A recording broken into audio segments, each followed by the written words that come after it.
합니다. 우리가 예레미야 선지자가 있었다고 하는 것은 잘 알고 있지만, 어떤 선포를 했었는지, 어떤 내용들이 하나님 말씀으로 주어졌는지 세세하게 잘 기억 못하는 경우들이 많죠. 그래서 조금씩 이렇게 말씀을 보려고 생각하고 있습니다. 일단 예레미야는 일반적으로 이야기할 때 굉장히 비극적인 선지자 이렇게 알려져 있습니다. 그러니까 사역을 시작했던 것이 아마 10대 초반, 늦게 보는 사람도 20대 초반에 사역을 아주 어린 시절에 시작했던 것으로 그렇게 생각을 하고 있고요. 그리고 무엇보다도 한 40년 정도 사역을 했는데 그 사역하는 시대적 배경이 굉장히 좋지를 못해서 나라가 다 망하는 그런 상황에서 사역을 했습니다. 그래서 우리가 예레미야를 이야기할 때는 흔히 눈물의 선지자 그렇게 이야기하죠. 너무 슬프기 때문에 울기도 하고 하도 매를 많이 맞아서 맨날 울고 다녀야 됐던 그런 사람이기도 합니다. 그래서 우리가 이 예레미야서를 가까이 하기 좀 힘들어하고 어려워하는 이유가 이건 기본적으로 나라가 망하는 것을 세팅으로 하고 있거든요. 그러니까 망하는 겁니다. 피할 방법이 없어요. 나라가 망하고 가정이 망하고 가족들이 다 노예가 돼서 포로로 끌려가고 나만 하는 게 아무것도 없는 그런 상황과 관련해서 선포를 하기 때문에 이걸 가까이 하기도 어렵고 또 세부적으로 잘 살펴보기를 또 꺼려하는 그런 마음들이 다 자리 잡고 있는 거죠. 누구나 다 마찬가지여서 복 받는다, 잘 된다, 건강을 회복한다, 네가 원하는 것들이 이루어진다 이러면 참 좋겠는데 그게 그렇지가 못한 상황이어서 이 말씀을 참 읽을 때마다 두려운 마음을 갖곤 합니다. 방금 말씀드린 것처럼 예레미야가 약 40년 정도 사역을 했는데 예레미야가 사역했던 시기에 남유다의 왕이 5명 있었습니다. 북이스라엘은 이미 다 망해서 없어졌고요. 남유다만 조그맣게 남아있었는데 5명의 왕들이 누구냐면 예레미야가 처음 말씀을 받았던 때는 요시야 왕 때였습니다. 그러니까 요시야 왕 때는 그래도 요시야가 남유다에서 마지막으로 신앙생활을 열심히 하던 신앙의 부흥기를 가져왔던 왕이기 때문에 그래도 그럭저럭 괜찮았던 것 같아요. 근데 현실만 놓고 보면 요시야는 나이 40 되기 전에 애국과 전쟁하다가 전쟁터에서 전사합니다. 그러니까 이러면서 사실 남유다는 거의 나라가 기우는 그런 지경이 되는 거죠. 그러니까 이 예레미야 입장에서 놓고 보면 또 그 당시 이스라엘 백성들 입장에서 놓고 보면 그나마 좀 신앙생활을 잘해서 좀 뭔가를 해볼까 했던 왕이 그냥 죽어버린 거죠. 그러니까 그걸 보면 과연 이 나라에 소망이 있을까? 이런 생각이 드는 거예요. 그 다음으로 왕으로 세움받은 사람이 여호아스라는 사람입니다. 이 여호아스라는 이 사람은 딱 석 달 왕이 있었습니다. 이 사람도 마찬가지로 애국과 관련해서 이런저런 일을 하다가 결국 애굽의 포로로 끌려가게 되고요. 왕이 포로로 끌려가는 거예요. 그리고 애굽에서 죽습니다. 그러니까 예레미야가 사역할 때 처음에 보았던 왕이 요시야. 이 사람도 전쟁터에서 죽었죠. 두 번째 왕이었던 여호아스. 이 사람 애굽의 포로로 끌려가서 거기서 죽었죠. 세 번째로 왕이 된 사람이 여호야김이라고 하는 왕인데 이 여호야김은 요시야의 아들이거든요. 근데 이 사람은 그래도 한 11년 정도 왕위에 있었습니다. 그래도 꽤 긴 시간 왕위에 있었는데 불행하게도 이때 이미 바벨론이 이 예루살렘에 쳐들어와서 이 이스라엘 백성들을 일단 망하게 하고 1차로 포로로 끌고 갔습니다. 그러니까 이 이스라엘 나라가 망할 때, 남유다가 망할 때 한꺼번에 완전히 망한 게 아니라 포로로 여러 차례 끌려갑니다. 어떤 분은 3번에 걸쳐서 끌려갔다, 어떤 분은 4번에 걸쳐서 끌려갔다 하는데 이 여호야김 시대 때 1차로 포로로 끌려가는 일이 있었던 거예요. 그리고 나서 여호야김 이후에 4번째로 왕이 되는 사람이 누구냐면 여호야긴이라고 하는 사람인데 이 여호야긴이라고 하는 사람도 고작 석 달밖에 왕위 있지 못했습니다. 이 여호야긴 때에 바벨론에게 2차로 포로로 끌려가는 일이 생깁니다. 이때 유명한 사람들이 많이 끌려갔죠. 에스겔 선지자도 끌려가고 우리가 잘 알고 있는 다니엘이나 새 친구들 이런 사람들이 여호야긴 시대 때 2차로 포로로 끌려갈 때 또 끌려갔습니다.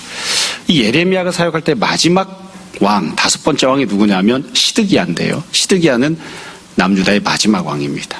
그래서 이 예레미야는 이 시드기야 때 나라가 망하는 것을 두 눈으로 직접 봅니다. 시드기야는 너무나 유명한 비참한 추월을 맞이한 사람입니다. 이 시드기야는 이 바벨론 왕이 쳐들어와서 예루살렘을 포위하고 모든 사람들을 다 포로로 끌고 갈 때에 허접한 사람들만 남겨놓고 이제 포로로 끌려가는데 그때 시드기야 눈앞에서 자식들을 다 죽이고 시드기야의 눈을 뽑고 쇠줄로 묶어서 끌고 갔다.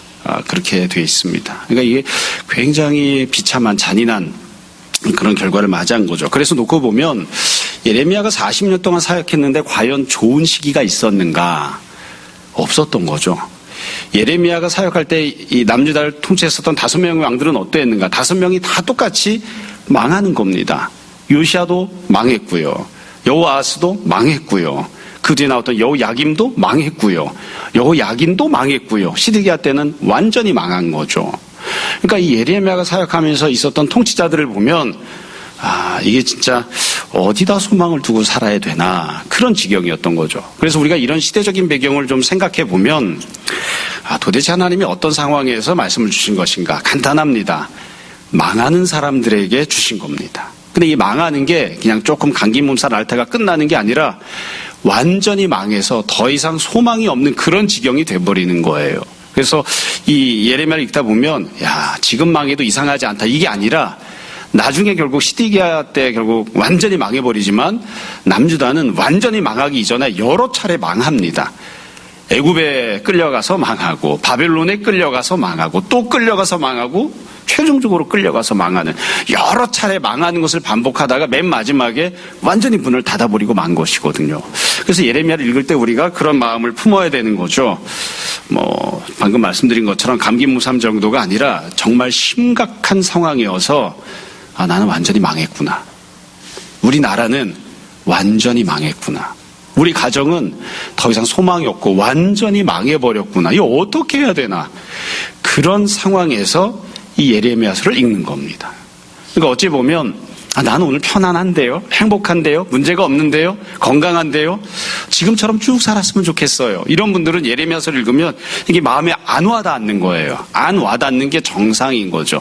근데 거꾸로 아무래도 나는 이미 망한 것 같습니다. 더 이상 소망이 없습니다. 내일 망하는 게 아니라 오늘 이미 망하고 있습니다. 지금 망해도 아무도 이상하게 생각하지 않을 것 같아요. 이거 어떻게 해야 됩니까? 이런 마음을 갖고 있는 사람들이 예레미야를 읽어야 그런 상황에 있는 이스라엘 백성들에게 그리고 우리에게 이 말씀을 하시는구나 이렇게 조금 공감하면서 읽을 수 있지 않나 싶습니다. 우리가 그런 마음으로 이 본문을 좀 봤으면 좋겠습니다. 예레미야 1장은 하나님께서 예레미야를 부르시는 내용이에요. 굉장히 유명한 내용입니다. 내가 내 말을 네 입술에 심어두겠다. 내 말을 네 입술에 두었다. 그러니까 가서 담대하게 말씀을 선포하라. 이렇게 말씀하시고 또 2가지 환상을 보여주셔서 예레미야가 정말로 하나님 말씀과 환상을 제대로 보는지를 확인시켜 주십니다. 그리고 나서 2장부터 이제 선포가 시작되거든요. 그러니까 이 2장은 우리가 읽고 있는 2장 내용은 예레미야가 본격적으로 말씀을 증거했던 첫 번째 내용이다. 이렇게 볼 수 있습니다. 이 내용이 사실 1장 끝까지 다 보고 2장 끝까지 다 보고 3장도 보고 5장 6장까지 이렇게 봐야 되는데 그렇게 하기는 어려워서 2장 앞부분에 있는 내용만 오늘 함께 살펴보려고 합니다. 우리가 읽은 이 1절부터 13절까지 말씀은 크게 보면 3단락으로 되어 있습니다. 1절부터 3절에 하나님께서 선포하신다는 선포가 나오고요. 그리고 4절부터 하나님께서 이스라엘 백성들이 어떤 죄를 범했는지를 말씀하시고 13절에서 이스라엘의 죄를 다시 한번 결론적으로 정돈하십니다. 중간중간에 보시면 3절 끝에 보시면 여호와의 말씀이니라 라고 하는 표현이 나오죠. 이게 한 단락을 마무리 짓는 표현이거든요. 그래서 3절에 한번 마무리가 되고 그 뒤에 다시 보시면 9절 끝에 여호와의 말씀이니라. 여기서 이제 한번 다시 또 단락이 마무리가 되고 12절에 여호와의 말씀이니라 해서 다시 한번 더 단락이 마무리가 됩니다. 제일 처음에 1절부터 3절을 보시면 하나님께서 어떠한 느낌, 어떠한 분위기, 어떠한 태도로 말씀을 선포하시는지를 기록하고 있습니다. 이렇게 되어 있어요. 여호와의 말씀이 내게 임하니라 이르시되 가서 예루살렘이 귀에 외칠지니라. 너무나 당연하지만 하나님은 예레미야에게 말씀을 주시는 게 아니고요. 지금 이미 망해가고 있는 예루살렘에게 말씀을 주는 겁니다. 그런데 예루살렘은 어찌 보면 하나님의 말씀을 직접 들을 만한 상황 형편도 아니고 또 그럴 만한 믿음을 갖고 있는 것도 아닌지라 예레미야라고 하는 선지자를 보내셔서 예루살렘에게 말씀을 선포하게 하시죠. 우리도 항상 다 똑같습니다. 우리가 늘 고백하는 대로 믿음은 들음에서 나는 겁니다. 듣지 않으면 믿음이 생기지 않아요. 권해주지 않으면 회개하지 않습니다. 그래서 누군가가 이렇게 사는 것이 믿음의 길입니다. 이것이 복음입니다. 이것이 하나님의 뜻입니다. 알려줘야 되고 들려줘야 됩니다. 하나님이 직접 말씀하시는 경우도 있지만 그런 경우는 거의 없고요. 누군가를 보내셔서 말씀하시는 거예요. 그래서 우리가 늘 주변에 하나님 말씀을 나에게 증거하고 전달해 주는 사람이 있어야 돼요. 좀 듣기 싫어도 혹은 듣기 좋은 말도 누군가가 하나님 말씀을 나에게 전해줘야 되는 거죠. 하나님께서 예루살렘에게 말씀을 전하기를 원하셔서 이제 예레미야를 보내시는 거죠. 그럼 뭐라고 말씀하셨는가? 내가 너를 위하여 네 청년의 때에 인애와 네 신혼 때의 사랑을 기억한다. 그러니까 하나님께서 내가 기억한다 이렇게 말씀하셨어요. 지금 예루살렘에게 말씀하시면서 예루살렘에 대해 기억한다 말씀하시는 거예요. 뭘 기억하냐면 네 청년 때 그리고 너의 신혼 때 그때의 인애와 사랑을 내가 기억한다 이렇게 말씀하십니다. 아주 간단한 내용인데요. 왜 청년 때를 기억한다고 말씀하실까요? 그때 말고는 예루살렘이 잘한 게 하나도 없기 때문입니다. 가령 지금 한 50이나 60쯤 됐다고 치자고요. 한 20살 때쯤 신앙생활 조금 똑바로 하고 열심히 한 것 말고는 그 이후에 3, 40년 동안 제대로 하나님을 섬겨본 적이 없어요. 그러니까 사실 하나님이 현재 상황만 놓고 말씀하실 것 같으면 너 지난 20, 30년 동안 뭐하고 살았니? 네가 어떻게 살았는지 네가 잘 알지. 지금 내가 너를 심판하고 너를 패망하게 한다고 해서 네가 나한테 불평할 수 있겠니? 없지. 사실 이렇게 말씀하셔도 돼요. 근데 그렇게 말씀하시는 게 아니라 하나님 뭐라고 하시냐면 네가 얼마나 신앙생활을 잘했었는지 예전에 얼마나 귀한 모습이었는지 내가 잘 기억하고 있다. 그렇게 말씀하시는 거예요. 사실은 오죽 지금 하나님 앞에 온전한 모습이 없으면 지금 이 과거의 모습을 이야기하실까. 그리고 나서 언급하시는 게 이겁니다. 곧 씨 뿌리지 못하는 땅 그 광야에서 나를 따랐음이니라. 광야에서 하나님을 따랐다는 것을 이야기하는데 광야에서 따른 게 도대체 언제적 이야기일까요? 이거 한 800년 전 얘기입니다. 그러니까 청년의 때가 지금 뭐 20년 전, 30년 전 얘기가 아니라 이스라엘 백성들 역사를 놓고 보면 히브리인들이 출애굽한 다음에 가나안 땅에 들어가서 사사시대에 한 400년 있었습니다. 그리고 남유다 역사 한 400년 됩니다. 그러니까 한 800년 전 이야기를 지금 하시는 거예요. 뒤집어 이야기하면 지난 800년 동안 똑바로 행한 적이 없어요. 좀 괜찮은 때를 기억하려고 하면 근 1000년 전 과거로 돌아가야 돼요. 우리도 종종 어르신들은 그런 얘기 하잖아요. 내가 예전에 20대 초반에 처녀 쪽에 신앙생활 열심히 했었는데 지금 나이 60인데 40년 전 얘기를 하죠. 그때는 괜찮았었는데 이런 생각들을 하는 거예요. 하나님이 그때를 이야기를 하신대요. 사실 제가 개인적으로 생각할 때는 이스라엘 백성들이 광야에서 하나님을 정말 따랐을까요? 여러분 광야 생활하면 뭐가 생각나시나요? 죄짓고 싹쓸이 당해서 다 심판받고 한 사람도 살아남지 못했어요. 그게 이스라엘 역사잖아요. 근데 하나님 뭐라고 하시냐면 그때 너희가 나를 따랐다 말씀하세요. 오죽이 할 이야기가 없으면 심판받아 싹쓸이 심판당하던 그 전멸의 때를 나를 따랐다 이렇게 말씀하실까? 그러니까 사실은 뭐라고 말씀하셔야 맞냐면 너희가 광야 때부터 나에게 불순종하고 심판받지 않았느냐 이렇게 말씀하셔야 맞을 것 같아요. 이스라엘 백성들이 하나님 따라간 게 아니고요. 하나님께서 억지로 그들을 끌고 끄잡아 당겨서 멱살을 붙잡고 간신히 가나안에 집어넣으셨죠. 하나님이 끌고 가셨는데 그걸 하나님이 지금 있는 그대로 말씀하시는 게 아니라 좋은 분위기로 말씀하신다고요. 너희가 나를 따라왔다. 너희가 나를 따라왔다. 그때는 너희가 믿음을 갖고 있었다. 이렇게 말씀을 하십니다. 여하튼 우리가 그래서 이 내용을 보면서 1절부터 3절까지를 보면서 하나님이 말씀을 시작하실 때 어떤 분위기로 하시는가 어떻게 해서든 은혜를 베풀려고 하는 그런 태도라는 걸 알 수 있습니다. 구석구석 찾아서 조금이라도 죄 지은 게 있으면 심판해야지 이런 느낌이 아니라 뭐라도 찾아서 어떻게든 칭찬해주고 뭐라도 찾아서 어떻게 해서든 은혜와 구원을 베풀려는 그런 태도와 마음가짐을 하나님이 갖고 있다는 것을 알 수 있습니다. 오늘 우리가 이렇게 4명 자매들 나와서 참 자매라고 말하니까 거시기 하네. 하는데 제가 생각을 해봤어요. 태어났을 때 피덩이였을 때 다 제가 출산 때 신방을 갔었거든요. 그때 봤던 모습들이 생각이 나는데 참 얘네들이 어느덧 이렇게 커가지고 참 그래서 지금 이렇게 그런 식으로 지금 하나님 말씀하시는 거예요. 네가 처음 태어났을 때 얼마나 예뻤는지 아느냐 그렇게 얘기하시는 거죠. 그 중간 과정에 했던 모든 악이나 잘못은 다 덮으신 겁니다. 그리고 어떻게든 구원을 베풀려고 이제 하나님 말씀하십니다. 자, 그러면 하나님께서 패망 상황이 있는 이스라엘에게 회복을 주시기 위해서 무엇을 말씀하셨는가? 그 뒤를 보시면 하나님께서 시대별로 나누어서 이스라엘이 어떤 죄를 저질렀는지를 지적하십니다. 이스라엘 백성들이 하나님 앞에 어떤 죄를 저질렀는지를 시대별로 나눠서 말씀하시는데 첫 번째는 조상들에 대해서, 두 번째는 현재 너희에 대해서, 세 번째는 미래 자손들과 관련된 내용을 말씀하십니다. 그러니까 과거 현재, 미래, 이스라엘이 남유다가 어떤 사람들인지를 말씀하시는 거죠. 처음에 나오는 것이 과거와 관련된 내용이에요. 4절부터 6절까지입니다. 조상들에 대한 내용이 나오는데 4절 이렇게 시작합니다. 야곱의 집, 이스라엘의 집 모든 족속들아 여호와의 말씀을 들으라. 사실은 구약 성경에서 야곱의 집, 이스라엘 집이라는 표현은 북이스라엘을 지칭합니다. 항상 북이스라엘을 표현할 때 이 표현을 많이 썼는데 아까 말씀드린 대로 북이스라엘은 이미 망해서 나라가 없습니다. 이미 아수르에 패망하고 다 포로로 끌려가고 흔적도 없거든요. 그러니까 아마 이건 남유다를 지칭하면서도 이렇게 표현하신 게 아닌가 싶어요. 4절 다시 보시면 여호와의 말씀을 들으라. 5절 나 여호와가 이와 같이 말하노라. 너희 조상들이 내게서 무슨 불의함을 보았기에 나를 멀리하고 가서 헛된 것을 따라 헛되이 행하였느냐. 하나님께서 말씀하시면서 조상들이 어떤 죄를 졌는지를 말씀하세요. 조상들은 하나님을 멀리하는 죄를 졌습니다. 하나님을 멀리하는 죄. 그리고 헛된 것을 따라갔고 헛되이 행하는 그런 죄를 졌습니다. 하나님께서 너희의 조상들은 나를 열심으로 섬기던 자들이 아니야.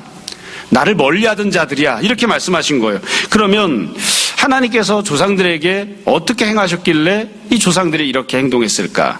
참 불행하게도 또 안타깝게도 하나님께서는 조상들에게 항상 은혜를 베푸셨습니다. 그래서 하나님이 어떤 은혜를 베푸셨는지 그 뒤에 나오거든요. 6절에 보면 이렇게 돼 있죠. 그들이 우리를 애굽 땅에서 인도하여 내시고 출애굽시켜 주신 거죠. 하나님은 출애굽을 베푸신 분입니다. 광야, 그 사막과 구덩이 땅, 건조하고 사망의 그늘진 땅, 사람이 그곳으로 다니지 아니하고 그곳에 사람이 거주하지 아니하던 땅을 우리가 통과하게 하시던 여호와.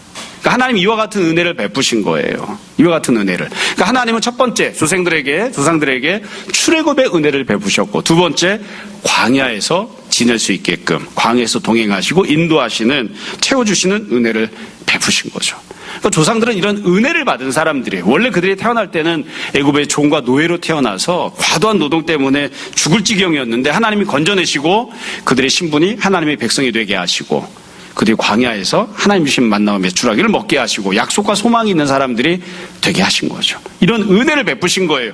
그러면 이와 같은 은혜를 받은 조상들은 어떤 죄를 저질렀는가? 아까 말씀하신 대로 하나님을 멀리하고 헛된 것을 따라가는 그런 행동을 했어요. 그리고 나서 사실 6절 내용이 조상이 범했던 죄에 대한 지적이거든요. 6절 이렇게 돼 있습니다. 우리말 성경이 조금 번역을 애매하게 했지만 주어와 동사를 잘 보시면 됩니다. 6절 보면 그들이 이게 주어예요. 그러니까 조상들이죠. 조상들이 어떠했는가? 하나님이 출애굽도 시키시고 광야에서 함께 하시는 은혜를 베푸셨음에도 불구하고 맨 끝으로 가면 그렇게 하셨던 여호와께서 어디 계시냐? 이렇게 말하지 않는 거예요. 이렇게 하고 말하지 아니하였도다. 이렇게 하나님을 찾지 않아요. 그러니까 사실 이 조상들이 어려운 일을 만나면 어떻게 해야 되는가? 예전에도 어려운 일을 만난 적이 있잖아요. 애굽에서 종살이를 한 적이 있잖아요. 종살이 하던 것보다 더 어려운 일이 뭐가 있었겠습니까? 예전에 과거에 우리가 종살이할 때 하나님께서 우리를 출애굽시키셨다. 그 은혜를 베푸신 하나님 어디 계십니까? 하나님 어디 계십니까? 하나님께서 우리를 찾아와 주시고 우리에게 은혜를 베풀어 주십시오. 우리에게 출애굽을 시켜주셨던 것처럼 지금 우리가 당하고 있는 이 고난에서 우리에게 구원을, 은혜를 베풀어 주십시오. 이렇게 고백하고 간구했어야 돼요. 근데 그들은 그렇게 간구하지 않은 거예요. 그렇게 하나님을 찾지 않은 거예요. 그렇게 하나님께 말하지 않은 거죠. 그게 조상들이 범했던 죄악입니다. 결국 조상들이 행했던 죄에 대해서 하나님이 아주 간단하게 말씀하세요. 그들은 은혜를 받은 사람들, 구원을 경험한 사람들이지만 그럼에도 불구하고 고통을 당할 때, 또 고난을 당할 때, 어려움을 만났을 때, 죄악 때문에 심판을 받는 그런 지경이 되었을 때에 나를 찾지 않았다. 나를 찾지 않았다. 왜 찾지 않았던 걸까요? 모든 선지자들이 공통적으로 이야기를 하죠. 하나님께서 은혜 베푸셨다고 하는 것을 잊어버린 겁니다. 기억하지 않아요. 그리고 하나님께서 과거에 은혜 베푸신 것처럼 지금도 은혜를 베푸실 것이라는 소망을 품지 않는 겁니다. 그러니까 안 찾아요. 안 찾고 어떻게 하는가? 하나님은 멀리하고 다른 데 가서 찾는 거죠. 우상에게 가서 절하고 우상에게 가서 기도하고 우상에게 해결책을 찾는 거예요. 늘 이야기하는 대로 도대체 우상이란 뭘까? 앞에다 조각상 만들어 놓고 섬기는 것만이 우상인가? 물론 그것도 우상이지만 하나님 이외에 다른 무엇에건 소망을 두면 그게 우상입니다. 그러니까 하나님께서 이 고통의 문제를, 이 패망의 문제를, 이 현재의 상황을 해결해 주시고 하나님께서 구원을 베푸실 수 있는데 그 하나님께 찾지 않아요. 그 하나님께 묻지 않는 거죠. 하나님께 여쭤봐야 되고 하나님께 기도해야 되는데 그렇게 하지 않는 겁니다. 이게 이 조상들이 범했던 죄악이에요. 조상들이 범했던 죄악. 두 번째 죄악은 현재 너희가 범하고 있는 죄악입니다. 그럼 현재 너희는 어떻게 행동하고 있는가? 7절 8절에 그 내용이 나옵니다. 7절 이렇게 되어 있습니다. 이번에도 마찬가지로 하나님이 어떤 은혜를 베푸시는지가 먼저 나옵니다. 내가 너희를 기름진 땅에 인도하여 그것의 열매와 그것의 아름다운 것을 먹게 하였다. 우리가 아는 대로 출애굽의 은혜를 받았던 조상들은 다 광야에서 죄 짓고 죽었습니다. 그 후손들은 가나안 땅에 들어왔죠. 그래서 가나안 땅에 들어온 것도 하나님 베푸신 은혜이고 가나안 땅이 이들에게 베풀어줬던 많은 것들, 많은 곡식들, 열매들, 가축들 이런 것들도 다 하나님이 허락하신 은혜라고 하나님께서 말씀을 하세요. 쉽게 이야기하면 지금 네가 살아가고 있는 삶의 환경과 여건, 네가 누리고 있는 모든 풍요, 네가 갖고 있는 자유, 네가 갖고 있는 모든 좋은 것이라 이야기하는 것들, 네가 누리고 있는 모든 것들이 다 내가 너에게 준 선물과 은혜이다. 내가 너에게 은혜를 베풀었다. 그렇게 말씀하시는 거예요. 그럼 이와 같이 은혜를 받은 이스라엘 백성들, 현재 남유다 백성들은 어떻게 살았는가? 하나님 그들이 어떤 죄를 저질렀는지를 말씀하십니다.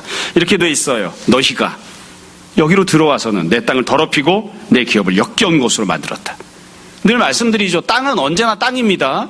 가나안 족속에 살 때도 땅이고요. 이스라엘 백성에 살 때도 땅이고요. 그 다음에 비었을 때도 땅이에요. 땅 그 자체는 선하거나 악하지 않아요. 그럼 언제 그 땅을 선한 땅이라고 부르고 언제 그 땅을 역겨운 땅이라고 부르느냐? 그 땅에서 살고 있는 사람들이 어떤 행동을 하는지를 보고 규정하고 평가하는 겁니다. 가나안 백성들이 우상 숭배를 하고 삽니다. 그러면 우상 숭배하는 사람들이 살고 있는 땅은 역겨운 땅이에요. 역겨운 땅. 하나님을 섬기는 사람들이 살고 있으면 그 땅은 거룩한 땅입니다. 어렵지 않죠? 그래서 우리가 오늘날 우리나라에 대해서도 우리가 살고 있는 삶의 터전에 대해서도 마찬가지로 이야기하는 거예요. 복음이 교회가 이 땅에 들어오기 전에 이곳은 역겨운 땅이에요. 저주받은 땅, 심판받아 마땅한 땅입니다. 근데 하나님께서 우리를 긍휼히 여기시고 불쌍히 여기셔서 복음이 들어오게 하셨죠. 교회를 방방곡곡에 세우시고 하나님 믿는 하나님 자녀들을 세워주셨잖아요. 그러면서 이 땅이 복받은 땅이 되는 거예요. 근데 이 땅에서 자꾸만 우상 숭배를 하고 하나님을 멀리하면 다시 역겨운 땅이 되는 겁니다.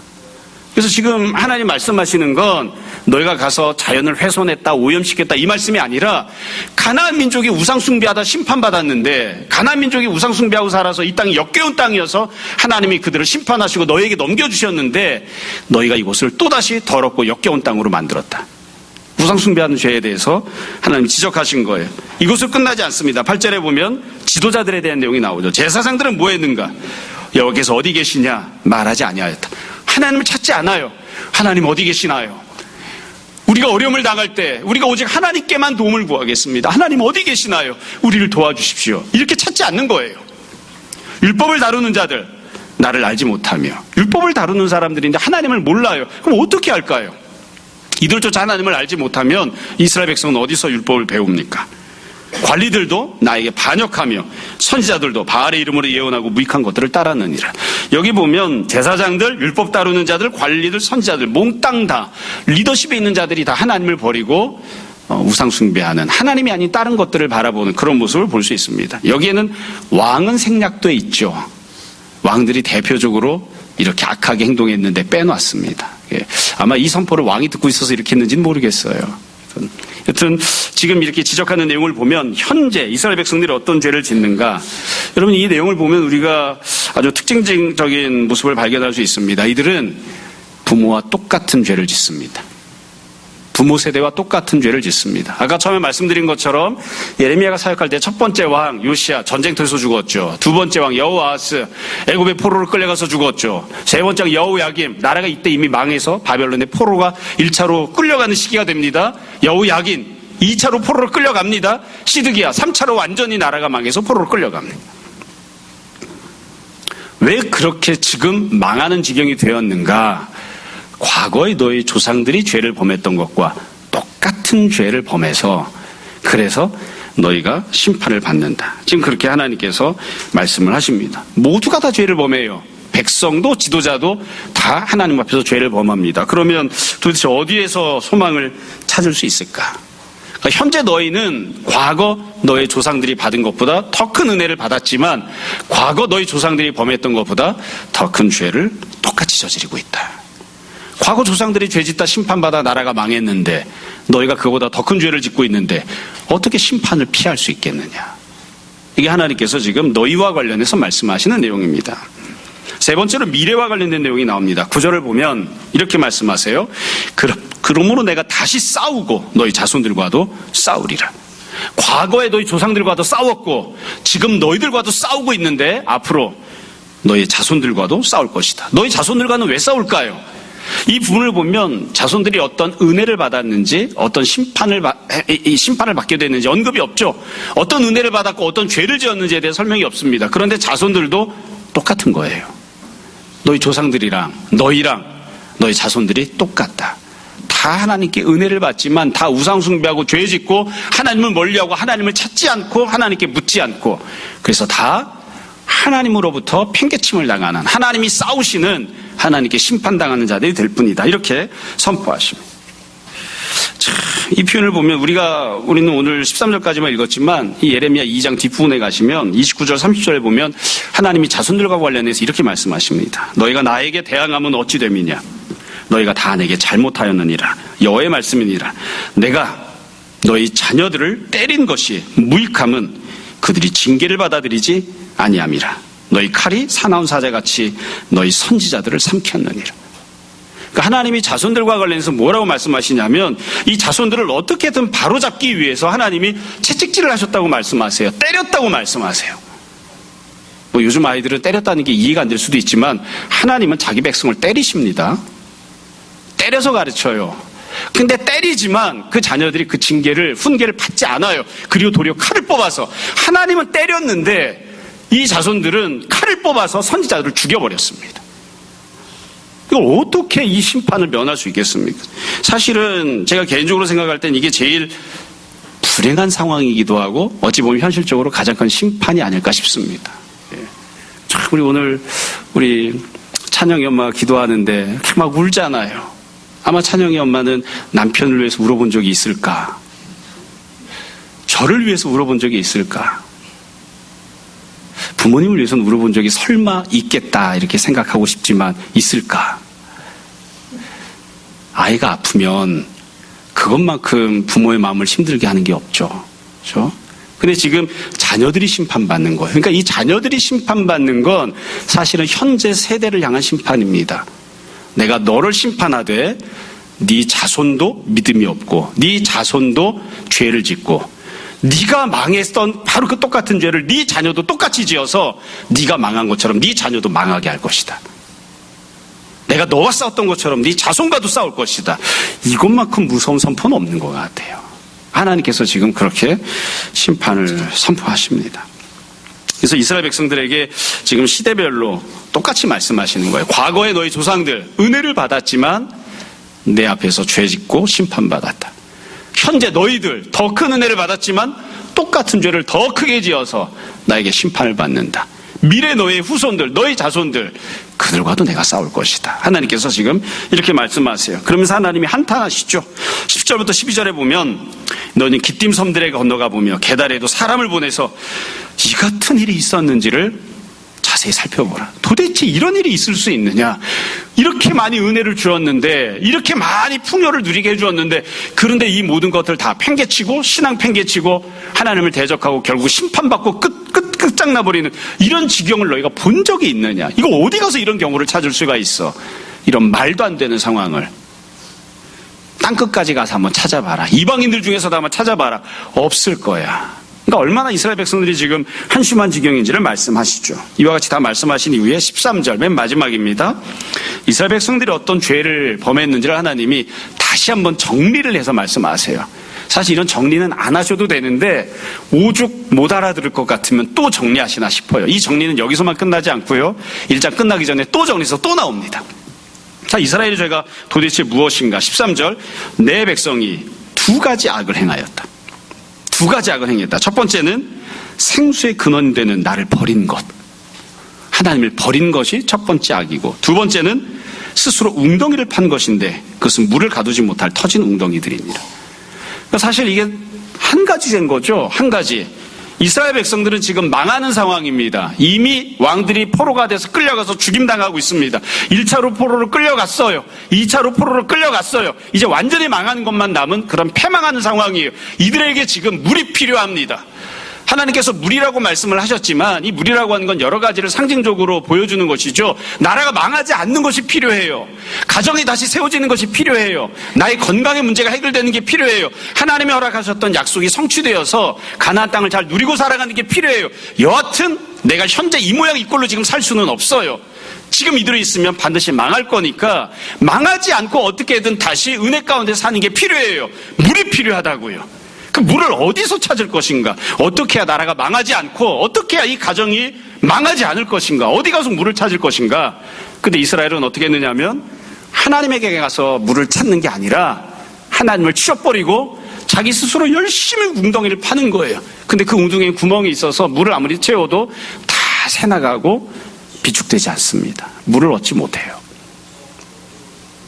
결국 나에게 구원이 필요할 때, 은혜가 필요할 때 그때에 하나님에게 찾아 나아가야 되는데 그렇게 하지 않고 다른 엉뚱한 것에서 은혜를 찾는 거죠. 이게 뭐 어려운 내용이 아닌지라 우리 모두가 다 일상생활 속에서 신앙생활 속에서 다 압니다. 우리가 건강을 잃었을 때 어떻게 하나요?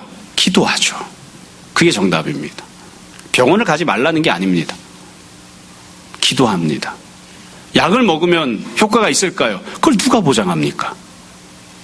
수술을 하면 다 깔끔히 나을까요? 그걸 누가 보장합니까?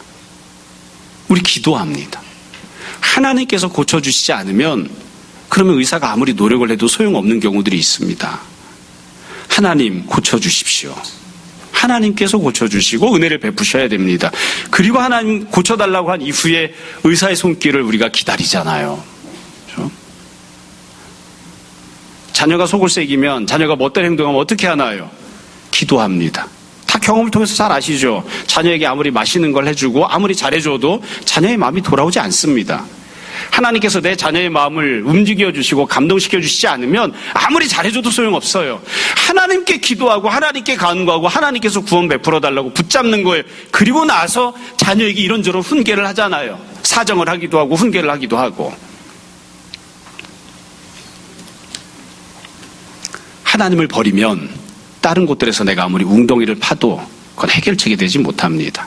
어떤 종류의 어떤 모습의 구원이 필요하건 지금처럼 예레미야가 선포하는 시대처럼 나라가 완전히 망할 지경이 되어서 더 이상 소망이 안 보이는 그런 지경일 때에 그럴 때에 물이 필요할 때 생수가 필요할 때 하나님을 찾는 겁니다. 이스라엘은 그렇게 하지 않아서 지금 이 모양 이 꼴이 된 것입니다. 자, 오늘 내용은 여기까지입니다. 우리가 다 잘 알고 있는 내용이지만 다시 한번 정돈해서 몇 가지 말씀드리고 오늘 말씀을 마무리하려고 합니다. 여러분, 누군가가 하나님 앞에 심판을 받게 되었을 때에 패망의 지경이 되었을 때 왜 그렇게 되었을까요? 하나님께서 명확하게 말씀하십니다. 죄를 지었기 때문입니다. 물론 죄가 없는데도 불구하고 고난을 당하거나 어려움을 만나는 경우도 있습니다. 구약에 나왔던 욥처럼 아니면 다른 사람들처럼 핍박당하거나 어려움을 당하는 경우들도 있지만 대부분 많은 경우는 죄를 범했기 때문입니다. 부모가 행했던 죄를 나도 범하고 내가 행했던 그 죄를 보고 배운 자녀가 그대로 행하고 죄를 범했기 때문에 하나님 앞에 심판을 받는 경우들이 많이 있습니다. 사실 그게 대부분인 거죠. 그 죄 때문에 심판을 받아서 어느 정도 지경이 되었느냐면 이루 형언할 수 없을 만큼 심각한 지경이 된 겁니다. 더 이상 소망이 안 보이는 이제 망하겠구나. 그리고 실제로 지금 이미 망하고 있습니다. 포로로 끌려가고 있습니다. 나라가 없는 거나 마찬가지인 그런 지경이에요. 두 번째로 하나님은 무엇을 원하실까요? 죄 범한 이스라엘이 혹은 망해가고 있는 이스라엘이 심판당하고 끝장나버리는 걸 원하지 않으십니다. 하나님은 그들이 구원받기를 원하십니다. 그들에게 생수를 주기를 원하십니다. 어떻게든 그들에게 물을 공급해 주시기를 원하세요. 어떤 분들은 가끔 가다가 우리가 이 땅에서 살고 있음에도 불구하고 젠장 이 나라 망해버려라 이런 사람도 있더라고요. 망하면 안 됩니다. 하나님이 원하는 건 이 나라가 똑바로 세워지는 겁니다. 하나님이 원하는 건 나도 포기하고 내 남편도 포기한 것처럼 보이는 내 가정이 다시 세움을 받는 겁니다. 하나님은 구원을 베풀기를 원하시고 또 하나님은 우리 모두가 다 안식 가운데 거하는 것을 원하십니다. 세 번째로, 그럼 이스라엘은 어떻게 반응을 했을까요? 이 말씀을 두고 어떻게 반응을 했나요? 죽기보다도 듣기를 싫어했습니다. 그래서 아까 읽어드린 것처럼 하나님이 때리실 때에 칼을 뽑아서 선지자를 죽여버렸습니다. 난 그 얘기는 듣고 싶지 않아. 우리가 다 알고 있는 내용이잖아요. 그래서 이스라엘 백성들 역사를 살펴보다 보면, 예레미야를 보다 보면 우리가 이거 안 읽고 싶어하는 이유 중에 뭐냐면, 예레미야는 도대체 두들겨 맞고 밥 먹고 하는 일은 두들겨 맞고 감옥에 들어가는 거예요. 감옥에 들어갔으면 좀 가만히 있으면 좋겠는데 하나님이 또 이 감옥에 있는 중에서도 자꾸 말씀을 선포하라고 해서, 감옥에 있으니까 말씀을 선포할 수가 없잖아요. 써가지고 바룩이라는 사람한테 줘서 네가 좀 가서 읽어라. 그러니까 바룩이 나도 좀 부담스러운데 이거 선포하다가 지금 당사자 감옥에 가 있는데 그 사람이 써준 거 나한테 읽으라고? 그래서 이걸 어떻게 해야 되나 고민하는 지경이 된다고요. 나가서 읽어줘요. 이스라엘 왕이 어떻게 했는가? 나중에 이 왕들이 행하는 걸 보면 앞에서 읽어봐라 하고선 읽으면 그 자리에서 갔다가 가위로 싹둑싹둑 잘라서 화롯불에 넣어서 불에 태워버렸습니다. 들을 생각이 전혀 없어요. 참 이게 소망이 없는 거죠. 어렵습니다. 여러분, 그래서 우리가 이 예레미야를 읽을 때에 항상 염두에 둬야 되는 것, 이 첫 번째 2장 내용이 결국 핵심적인 내용을 다 담고 있는데, 현실적으로 보자면 제가 그런 생각이 듭니다. 이 모든 내용을 예레미야가 그냥 부드럽고 친절하게 이야기했으면 좋을 텐데 그렇지 못하고 있는 그대로 다 적나라하게 표현하고 말씀을 선포했잖아요. 결국 회개하는 일에 있어서 회개해야만 구원의 길이 열리고 살 길이 생기는데, 회개하는 데 있어서 참 힘들고 어렵게 만드는 문제는 두 가지입니다. 회개하는 데 있어서 첫 번째는 너에게 그것을 이야기해야 된다는 거예요. 당사자에게. 문제는 어디에 있습니까? 바벨론에게 있는 게 아니에요. 환경에 있는 게 아닙니다. 네가 틀려먹었기 때문이에요. 네가 죄를 짓고 있기 때문이에요. 모든 문제는 어디에 있어요? 지금 죄악 때문에 심판을 받고 있고 하나님께 채찍을 맞고 있으니까 너 때문에 생긴 거예요. 너 때문에. 자꾸 옆 사람을 보지 말라고요. 근데 이스라엘이 이걸 받아들이지는 못합니다. 너 때문에 지금 이 문제가 생겨난 거야. 너 때문에. 네가 회개하지 않으면 이 문제 해결 못 받아. 이 얘기를 받아들이고 싶어 하지 않아요. 그리고 이걸 직접 가서 그렇게 이야기하고 싶어 하지도 않는다고요. 그렇죠? 바보 천치도 다 아는데, 그런데 당사자가 모르는 경우가 참 얼마나 많은지 모릅니다. 그렇죠? 누구 때문에? 너 때문에. 문제는 어디 있습니까? 자기 자신에게 있는데, 나는 화가 났어요. 나는 분노했습니다. 나는 억울합니다. 나는 힘듭니다. 나라가 망할 지경이고 가정이 파탄날 지경이어서 내가 제일 큰 피해자고 내가 제일 힘든 상황이에요. 근데 문제는 너 때문이라고요. 너 때문에. 두 번째는 이겁니다. 근본적인 해결책은 믿음에 있습니다. 하나님을 붙잡고 의지하는 믿음에 있는데, 나는 믿음에 많은 시선을 두고 있지 않아요. 하나님께 시선을 두고 있지 않아요.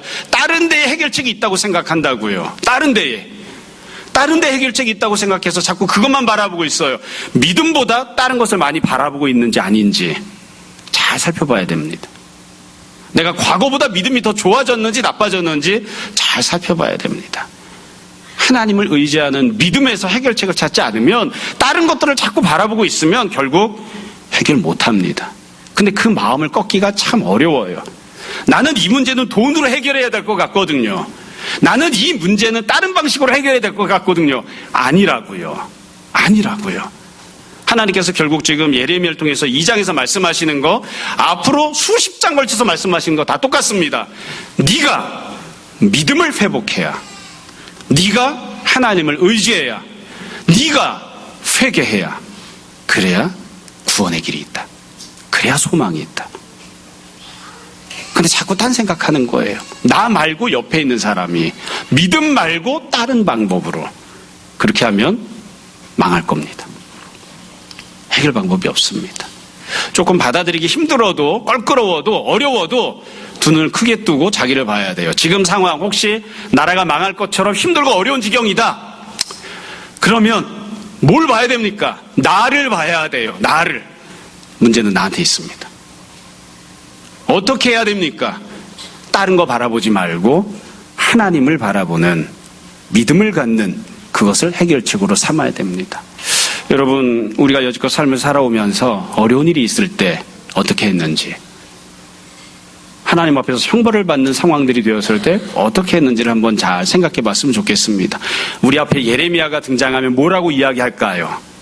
자식의 문제 때문에, 경제적인 문제 때문에, 나라의 문제 때문에 등등등 여러 가지 문제들이 있을 때 예레미야가 우리 앞에 서 있으면 뭐라고 선포할까요? 지금 이렇게 이야기하잖아요. 네 부모처럼 너도 지금 똑같은 죄를 짓고 있어서 그래서 하나님께 심판을 받고 있는 것이다. 하나님께 돌아 나오고 믿음을 가지고 하나님을 찾으라. 하나님만이 구원자가 되시고 해결책을 주신다는 것을 소망해라. 그것 이외에 다른 것들을 기웃거리면 결국 망할 것이다. 이 예레미야의 선포입니다. 이 말씀 우리가 잘 새겼으면 좋겠습니다.